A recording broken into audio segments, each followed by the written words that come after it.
우리가 하늘은 왜 파랗지? 바람은 왜 불지? 나뭇잎은 왜 빨갛게 변하지?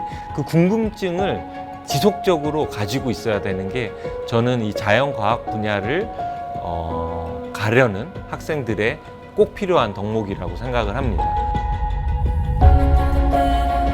안녕하세요. 한국천문연구원 우주위험감시센터에서 일하고 있는 지구방위대 김명진이라고 합니다.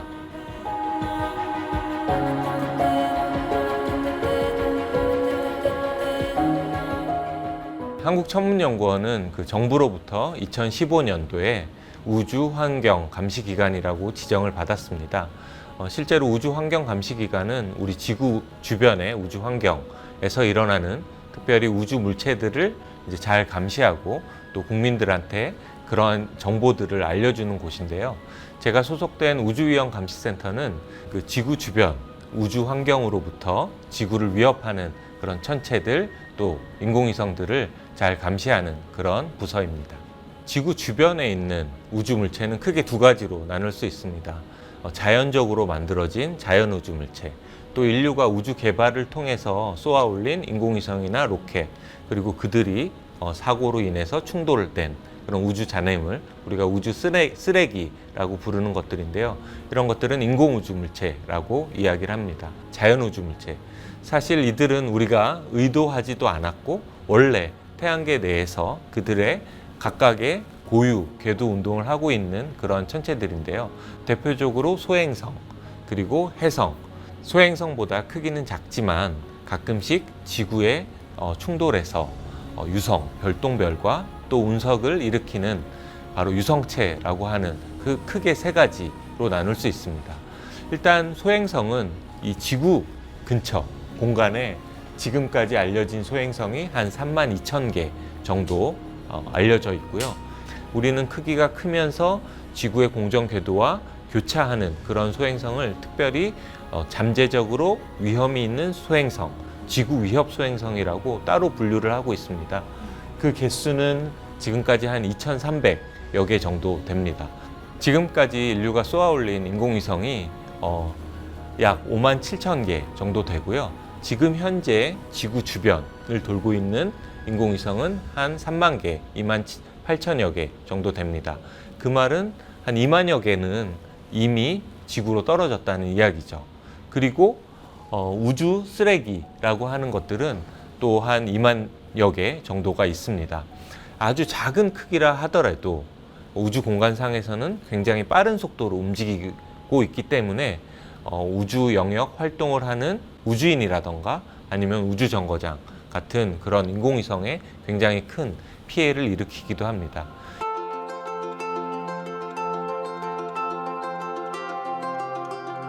네, 우선 가장 큰 피해는 우리 공룡 친구들이 지구에서 떠난 그런 사건이 있었죠. 멕시코 유카탄 반도 지역에 한 크기 10km 정도로 추정되는 소행성이 충돌해서 그때 전 지구적인 그런 기후 변화가 발생이 됐었죠. 가까운 쪽으로 오면 1908년도에 러시아 퉁구스카 지방에 한 50m 정도 되는 소행성 혹은 해성, 즉 자연 우주 물체가 상공에서 폭발을 해서 러시아 시베리아 지역의 굉장히 넓은 지역에 큰 피해, 산림들 그리고 많은 지역이 황폐화가 됐었습니다.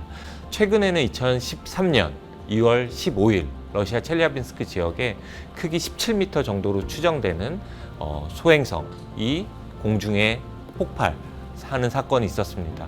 그로 인해서 한 1,600명, 1,700명 정도의 사람들이 이제 심하게 다쳤습니다. 그리고 건물 6,000채, 7,000채 정도의 유리창이 파편이 깨지기도 했죠. 러시아 첼리아빈스크 사건 이후로 유엔 차원에서 이러한 자연우주 물체의 위협으로부터 좀 더 적극적으로 대비하려는 그런 움직임이 시작됐습니다.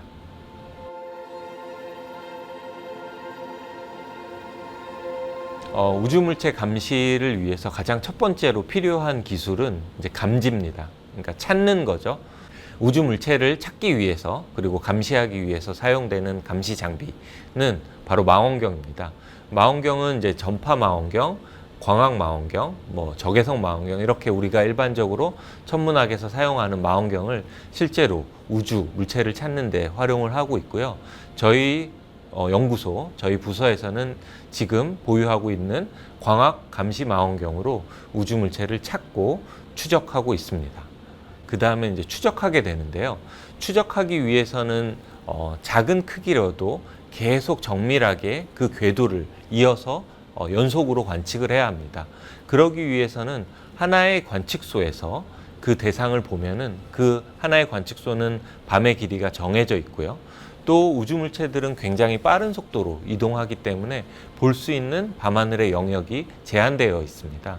그래서 천문연구원 우주위험감시센터에서는 세계 여러 곳에 감시 장비를 만들었습니다.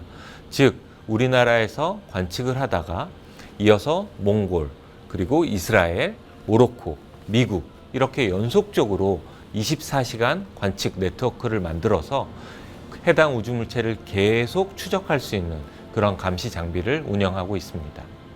이제 마지막으로 세 번째는 정말 일어나서는 안 되지만 그런 우주 물체의 충돌이 분명히 예상되는 경우에는 이제 인류는 가만히 있으면 안 되죠.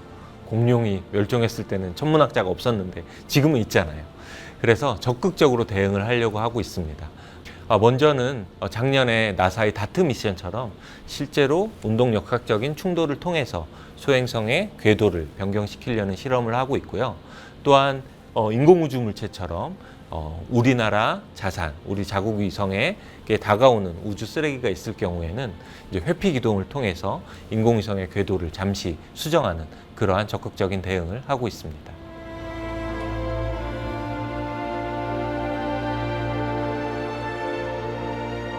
그 러시아 첼라빈스크 사건 이후로 이제 유엔 차원에서 전 지구적으로 그러한 소행성의 위협으로부터 대비하기 위한 크게 두 개의 지구방위대 조직을 만들었습니다. 첫 번째 조직은 SMPAG, Same Page라고 발음을 합니다. 스페이스 미션 플래닝 어드버저리 그룹입니다.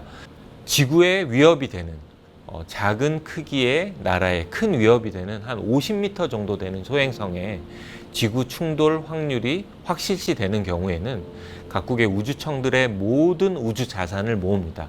여기서 말하는 우주 자산은 바로 로켓 바디를 말하는 거죠. 로켓 바디를 이용해서 소행성에 직접적인 운동역학적인 충격을 가해서 소행성의 궤도를 변경시키는 그런 계획을 짜는 단체입니다. 두 번째는 IAWN, IOWN이라고 발음을 합니다. International Asteroid Warning Network, 국제 소행성 경보 네트워크라고 하는 것입니다. 소행성이라고 하는 것은 굉장히 빠른 속도로 지구를 스쳐 지나가기 때문에 한 나라에서 특정 관측소에서 관측을 하다 보면 그 소행성을 잃어버리기 십상입니다. 그래서 계속 지속적으로 추적하려는 그런 캠페인이 중요한데요. 전 지구적으로 밤은 계속적으로 이어지기 때문에 여러 군데 관측소에서 해당 소행성을 지속적으로 추적해서 궤도를 정밀하게 추정해서 만약 지구에 떨어졌을 때 지구의 어느 지역에 떨어질지 정확히 예측을 해야 합니다. 왜냐하면 그 지역의 주민들을 대피시키고 그 지역의 자산을 보호해야 되기 때문에 정확하게 어디에 충돌이 될 것인지 예상을 하는 것은 중요합니다. 따라서 이 아이오안이라는 조직을 통해서 소행성을 지속적으로 추적해서 정밀하게 궤도를 판단하는 그러한 조직이 있습니다.